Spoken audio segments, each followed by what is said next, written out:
Argent et couple. Discussion intime par Afro Budgeting Girl. Ce contenu est à titre informatif et basé sur mon expérience personnelle. Il ne constitue pas un conseil financier. Le vendredi qui a changé mon humeur. J'aime le rythme lent du vendredi chez nous.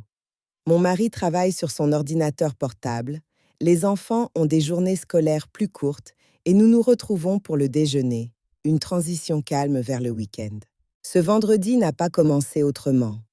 J'ai préparé mon jus de céleri, j'ai parcouru LinkedIn et, en l'espace de 2 minutes, ma tranquillité s'est évaporée.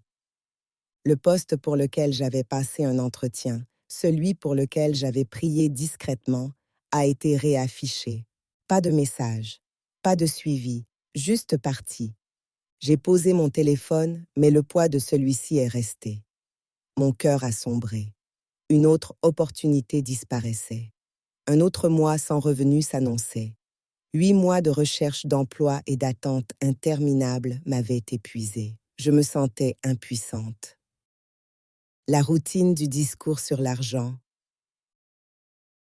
Qu'entend-on par parler d'argent dans un couple? Le dialogue financier désigne les discussions régulières et franches que les couples ont au sujet de leurs revenus, de leurs dépenses, de leurs objectifs et de leurs responsabilités financières. Il ne s'agit pas seulement de chiffres, mais aussi de confiance, de transparence et de prise de décision commune. Heureusement, mon mari et moi avons un rythme financier. Depuis le début, nous pratiquons ce que j'appelle la transparence financière. Chaque année, en novembre, nous planifions le budget de l'année suivante. Chaque mois, nous faisons le point sur notre situation. Chaque semaine, nous parlons d'ajustement. Et lorsque des situations d'urgence se présentent, nous les affrontons ensemble. Ces conversations ne portent pas sur le contrôle, mais sur la connexion. L'argent n'est pas un sujet froid, c'est un sujet émotionnel. Il est synonyme de sécurité, de confiance et d'objectifs communs. Pourtant, même avec notre structure, ce refus d'emploi m'a fait l'effet d'une sonnette d'alarme silencieuse. Il m'a rappelé à quel point la stabilité peut vite devenir fragile. Le poids émotionnel de l'argent.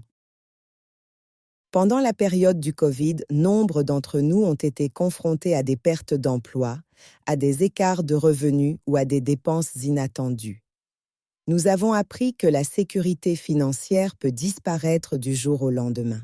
Pourtant, en 2025, de nombreux couples ont encore du mal à parler ouvertement d'argent. 75% des gens affirment que la responsabilité financière est la clé d'une relation réussie. Mais 41% attendent les fiançailles ou le mariage pour parler sérieusement d'argent. Aux États-Unis, un couple sur 3 déclare que l'argent est le principal facteur de stress dans sa relation. En France, 40% des couples admettent se disputer occasionnellement au sujet de l'argent. En Espagne, 20%, au Royaume-Uni, 14%. Le silence autour de l'argent est un silence émotionnel. Et dans certaines relations, ce silence va au-delà du simple malaise. Il peut se transformer en forme de domination. Lorsque l'on évite de parler d'argent, l'un des partenaires peut peu à peu prendre le contrôle total des décisions financières, de l'accès aux ressources et de celles-ci. C'est un sujet que j'aborde souvent lorsque je parle d'argent, de relations et d'équité, car l'argent ne se partage pas seulement, il se ressent aussi. Trouver la force dans la vulnérabilité. Lorsque j'ai perdu mon emploi en mars 2025, nous avons eu l'une de ces discussions sérieuses et calmes, le genre où l'on affronte ses peurs au lieu de les fuir. Nous avons restructuré notre budget. Nous avons redéfini nos priorités. Nous nous sommes rappelés qu'un seul revenu, bien que gérable, était toujours synonyme de vulnérabilité. J'ai déjà été au chômage. Mais cette fois-ci, c'était différent. Une charge mentale plus lourde, plus émotionnelle. Nous vivons à Dubaï, une ville de rêve, certes, mais aussi de dépendance.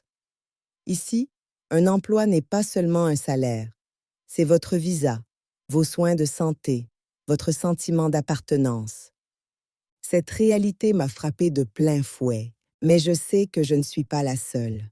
De nombreux ménages à revenus uniques, parents isolés ou familles confrontées à des problèmes de santé vivent cette même incertitude. C'est pourquoi les conversations financières sont importantes, non seulement pour planifier l'avenir, mais aussi pour renforcer la résilience en cas de changement inattendu dans la vie. C'est pourquoi établir un budget avec un objectif précis n'est pas une question de restriction, mais plutôt de résilience. Comment Afro Budgeting Girl est née? Ce moment, cette perte d'emploi, a été à l'origine d'Afro Budgeting Girl, un espace né de la résilience et de la vulnérabilité. Un endroit où l'on peut découvrir comment la vie, l'amour et l'argent s'entrecroisent. Un rappel que la conscience financière n'est pas une question de richesse, mais de stabilité. Je veux vous aider à dresser la carte de votre écosystème financier, concevoir une structure qui s'adapte à votre vie réelle, élaborer un plan de gouvernance du style de vie qui protège votre tranquillité et votre héritage. Car l'argent n'est pas l'ennemi, c'est un miroir. Comment gérez-vous l'argent dans votre couple? Parlez-vous ouvertement ou évitez-vous les sujets difficiles? L'argent est-il source de stress ou de soutien? Si ces questions vous interpellent, ce n'est pas un sentiment de malaise, mais une prise de conscience. Et la prise de conscience est toujours le début du changement. La vie changera toujours. Les emplois changent, les revenus fluctuent, les responsabilités augmentent. Mais votre tranquillité financière ne devrait pas dépendre du silence ou de l'évitement. Les discussions sur l'argent, des conversations honnêtes, régulières et humaines, font partie de votre protection financière. C'est là que commence la résilience. Si cela vous parle, explorez mes outils gratuits de budget, dont un suivi budgétaire et un guide pratique de 200 questions, sur mon site, et abonnez-vous pour un accès anticipé à la masterclass budgétaire avec intention, car budgétiser ne concerne pas seulement l'argent, c'est gagner en clarté, en résilience et choisir la liberté plutôt que la peur.